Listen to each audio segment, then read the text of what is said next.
If someone were to ask me why I got into movies, without hesitation, I would answer because of horror movies. The exhilarating fear I felt when I discovered movies like The Exorcist or The Blair Witch Project was more than enough to pull me into the world of cinematic horror, and since then, I've probably watched well into the hundreds of horror flicks. But the more horror you watch, the harder it is to feel that same rush. It's as if we build up a tolerance to the genre's formulas, its repetitive tropes, and, at times, low-effort jump scares. What? Yeah. But luckily, once in a while, a horror movie comes along and breaks the mold, and today we're going to be looking at one of those movies, specifically Rose Glass's directorial debut from 2019, Saint Maud.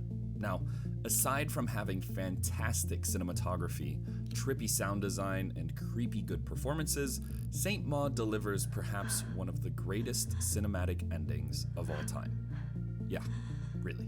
Now, I'm not going to make that claim without backing it up, but before we get to the ending, let's get a couple things out of the way. Beautiful. The story itself is relatively simple. After a brief but horrifying cold open, we follow a character named Maud, who is a devout caregiver for her terminally ill patient, Amanda. We soon discover that our title character believes her true purpose in life is to save Amanda's soul by helping her discover her faith before she dies. When he came, everything changed. So this is a recent conversion. That's basically it, story-wise, which is fine since the movie mainly works as a character study as Maud gradually loses her mind, rather than something more story-driven. Typically, there are two main ways to build an effective character-driven story. The first is to build an objective point of view. By telling a story from the outside looking in, the audience has an unbiased view of how a character fits into the world they exist in and what's happening to them. The second, which is also the approach used in Saint Maud, is to tell the story subjectively, meaning that everything in the movie is a reflection of a character's internal state. By locking us into Maud's perspective, the movie's able to make much more interesting and much more engaging choices, which fit better with its themes of trauma, isolation, and religious delusion. But beyond the themes, what's interesting to me is the cinematic techniques that achieve this perspective lock, and how, by using them creatively, Glass makes us question our understanding of the film's events up to its final scene, and enhance the payoff that follows. For example, one thing you may have noticed when watching this movie is that across its full 84-minute runtime, there isn't a single scene where Maud isn't present, meaning we can safely say that the shot selections are reflective of how she feels. The composed and balanced center frames we find at the beginning of the movie communicate a sense of stability, which attaches itself directly to Maud's character for the audience. And in contrast to this, the dreary, claustrophobic set design helps show how Maud fits into her environment, and by extension, how she feels about it. Hi, you Maud? Yes. Hi. And of course, this relationship between Maud and the shot selections in the movie continues as her mind begins to slip. For example, the chaos of a handheld shot is better at communicating the stress and confusion that Maud is going through, and those feelings extend to the audience in the form of tension, generating an even more stressful experience. You also have new takes on previous shots, like center framing. These don't feel confident or stable, they're lonely, and they help the audience feel that isolation. Glass also complements this pattern with intense, unsettling close-ups, which are not only used to generate a sense of connection with Maud, but also unnerve the audience by making us feel hyper-aware of what's on screen. The scene that's playing right now illustrates that feeling perfectly, happening around the movie's midpoint, where Maud questions her faith and realizes that her mind might be slipping. She's drunk, alone, and calls up an old friend as a last cry for help. For an entire minute, the audience is locked in on an increasingly claustrophobic close-up, basically waiting to see if Maud's friend is going to come help her, or if Maud will be left to drown in her own madness. These techniques are a simple but effective way to get the audience to subconsciously perceive the escalating tension of the movie.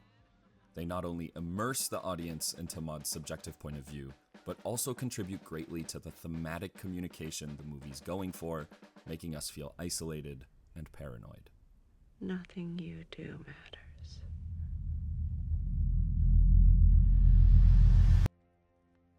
But beyond these techniques, what really fascinated me with Saint Maud is the pace that comes from the movie's patterns, which quietly but confidently lead us to the film's climax.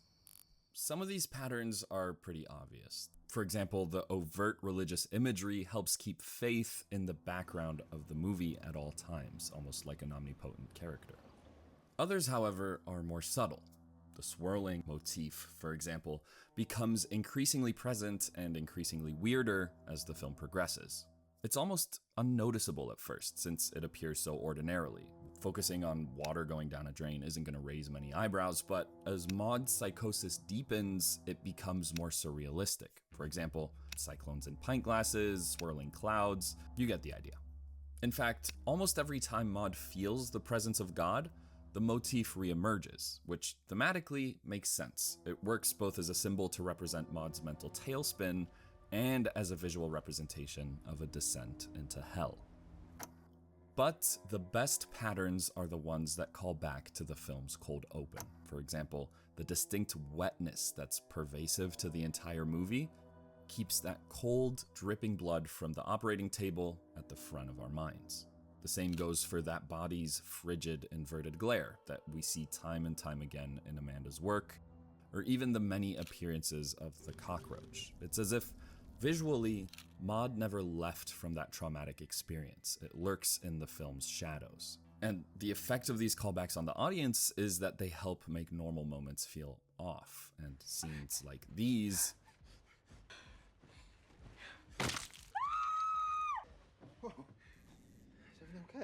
more effective.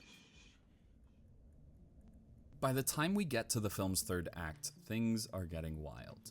The techniques we've been discussing are at their boiling points, building Maud up to a point of no return. The once composed shots, for example, which then became shaky handheld shots, are now complemented by extreme high-angle shots, upside-down shots, twisting long takes, you name it, all of which create an overwhelming sense of confusion and threat. The previously subtle video effects like Maud's hyperextended jaw here have become complete, horrific possessions, floating bodies and all. But what's really interesting is the effect of these culminations on the audience. Oh, this is cool. Like all this. Because Maud isn't ever portrayed as downright psychotic, remember, the movie's entirely shot in her point of view, the audience isn't really confident in saying what they see is an objective reality. Let me explain that. There's a really cool moment that happens in the third act for the audience, and it might happen at a slightly different time for each viewer. But basically, there's a point where the audience questions the genre and direction of the entire movie. Is this a supernatural horror movie like Insidious, where people do get possessed and fly and become angels and wage war with the devil? Or instead, are we simply immersed in a mentally ill mind where everything we see and experience is a delusion and not really happening? Building to this question is what makes the ending of the movie so unbelievably good. And we're getting into it now, so this is your last spoiler warning. Don't say I didn't tell you. Still here? Nice. Let's get into it. So, during Maud's final conversation with God, which is revealed to have been the cockroach all along, she's instructed to save Amanda's soul and then self-immolate in order to be granted access to the kingdom of heaven. Just average Monday activities. This plan is what the entire movie has been culminating to. All of Maud's conversations on purpose and holiness, as well as her self-inflicted suffering, is all for this moment. And just as Maud does, the audience feels as though they regain some footing.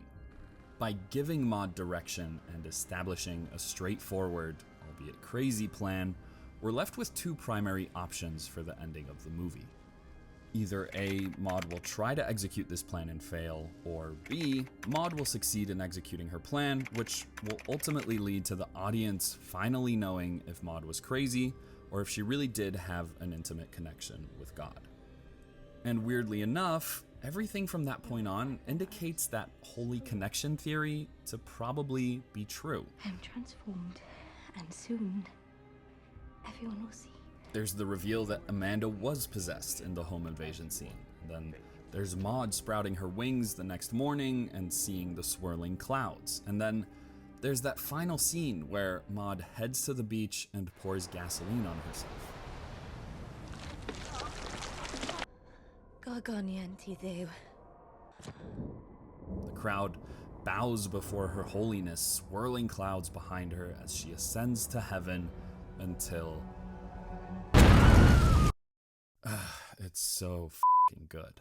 The movie's entire reality comes crashing down with just a couple frames of agony and violence, which ultimately tell us that regardless of what Maud's beliefs were, her end was as excruciating as it was traumatic for everything she touched. This is the beauty of Saint Maud.